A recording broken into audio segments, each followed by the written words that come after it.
Hey everyone.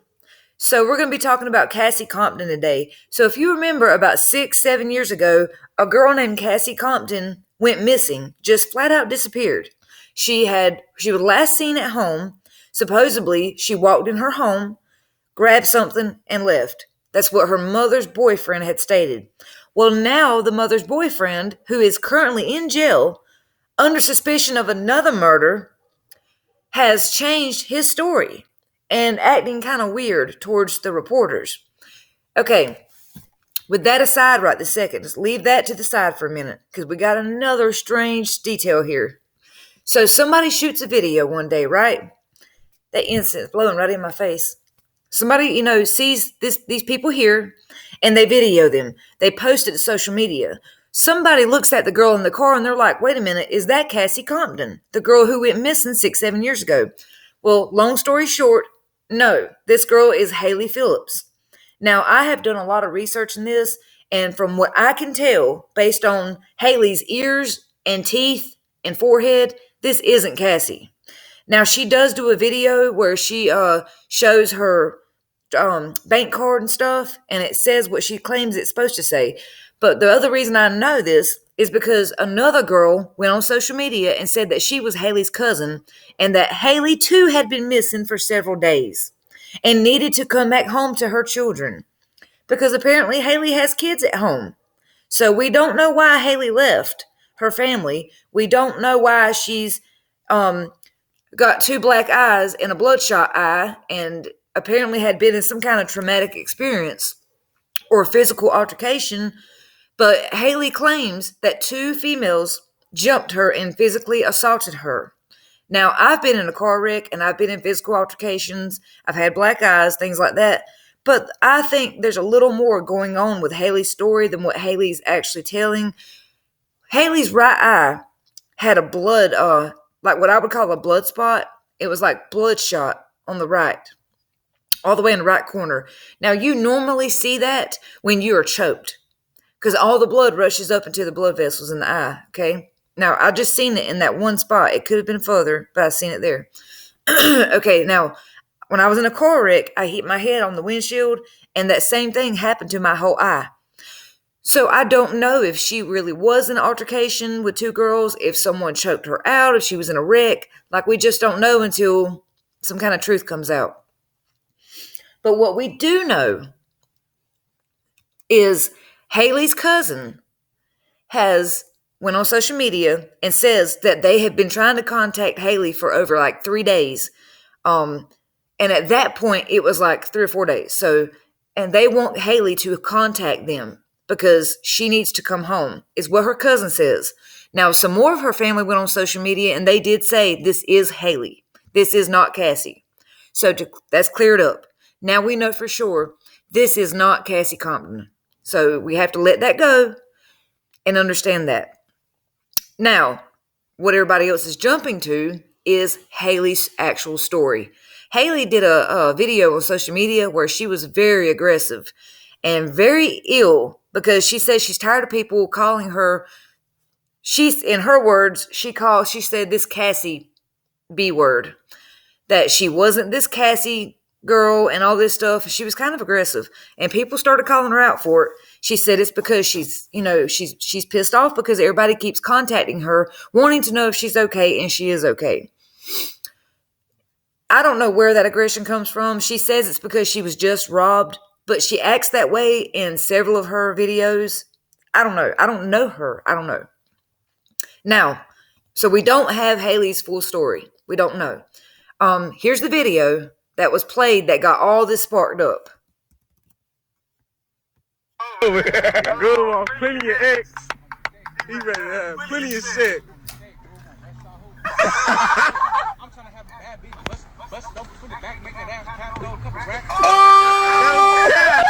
God, somebody pray for her. Somebody pray for her. Please. Now, he says somebody pray for her. I'm guessing because they seen the two black eyes and her facial expressions and stuff. So we are interested in what is Hailey's story? What's going on with Hailey? I know she said that she was robbed by two females. People aren't buying it. People are not believing it. I don't know. I mean, I weren't there, so I don't know. But why would she leave her family behind, her children behind? I don't know. It's just very interesting. This whole story has taken a very crazy twist. Now, that twist. Here's the next twist.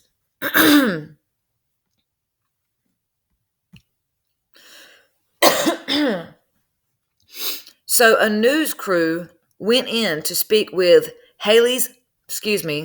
Cassie. Cassie was the girl who went missing 6-7 years ago, okay? Now, back in November of 2019, a news crew had went in to talk to Cassie's mother's boyfriend. He was in jail. He was, going through a court hearing or a court date about some other stuff. So he was in jail. So the news team went in to talk to him. Here's what they found out.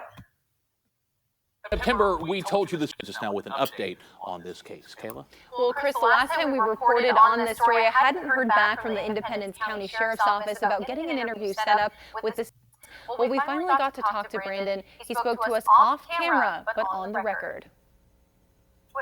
It's safe to come home. Don't be scared. So, Cassie's mother, this was her boyfriend, Brandon, when Cassie went missing.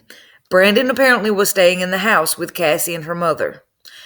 The first story was that Brandon was cooking dinner and Cassie had walked out and left. The next story was these two were laying in the bedroom because Cassie's mother was sick, and Cassie walked in the bedroom to grab something, then walked back out. Then the boyfriend gets up and sees that she's gone. To come home. Brandon Rhodes was engaged to Cassie Compton's mother, Judy, back in September of 2014 when Cassie went missing. He is named as the prime suspect in the case. Brandon has never been charged or convicted with anything related to Cassie's disappearance, but we did find that he's booked into the Independence County Jail on several charges, including conspiracy to commit capital murder in a different case. Now that's scary. He is in jail for conspiracy to commit capital murder in another case. I'm going to find more out about that case because I'm not saying that he did anything to Cassie. I can't say that because we don't know that. But it makes you wonder. And his story's changing too. I wrote him a letter saying I wanted to speak to him about Cassie's disappearance. He wrote me back saying, I'm willing to do whatever it takes to bring closure to Judy and once and for all put this case to a close. There's only so much a man can keep bottled up inside of him. It's time the truth was presented to everyone. The Independence County Sheriff... Now, after he said that, of course, they go in. They won't let the news team record. But when they go in, he doesn't admit to anything. After he said that, there's only so much a man can keep bottled up.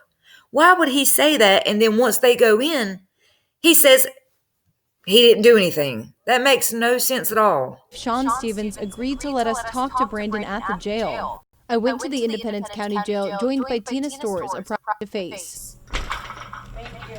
Sheriff Stevens and the county prosecutor our conversation with Brandon. Tina and I discussed what Brandon said while we met with him at the jail. He says Judy was sick. He said that he was in the back bedroom with her. Yes. That he never saw Cassie. He never saw Cassie. He said that she came in, grabbed something, was there for less than 5 minutes, and then he heard the door. And so then he walked outside. Isn't that what he said? Yes, and that he had walked outside and a couple minutes later and she wasn't there. Back in September, Judy Compton, Cassie's mother, told a different story than Brandon is now telling about what he was doing the night Cassie disappeared. He was in the house and he was cooking dinner. That's what he was getting ready to do whenever she came home, was cook supper, because I was really sick. Tina says it's interesting that now, after 5 years, his story has changed. When he said that he was inside and he did not see Cassie, we have to look at that aspect of, this is a whole nother story now, because this is not what was said from the beginning. Toward the end of our time with him, he asked if I believed he was innocent. I explained nothing can be proven until we know what happened to Cassie. Brandon, seemingly frustrated with my response, started a conversation about psychopathy. He was talking about how people think he's a psychopath.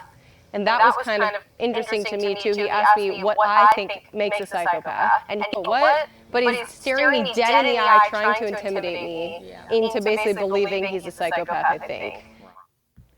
So this has taken a very crazy twist and turn, guys. I don't know what's going to come of this, but this Brendan fella really looks shady. Very, very shady at this point. And whatever's going on with Hailey, looks really shady right now. Why has she left her kids and her family behind? Why is her family... they haven't filed a missing persons report yet because they said they did see that she was alive and on social media. But they still said she's been missing for 3 days or so now and that she needed to come home to her kids. So there's 2 separate people, and Cassie has not been found. Mother's boyfriend is main suspect. Then there's Hailey, who has been found but is in some kind of weird situation with 2 black eyes. I don't know. This stuff is just strange. I don't know. Maybe something positive will come out of all this. Maybe we'll find out soon. Just stay tuned.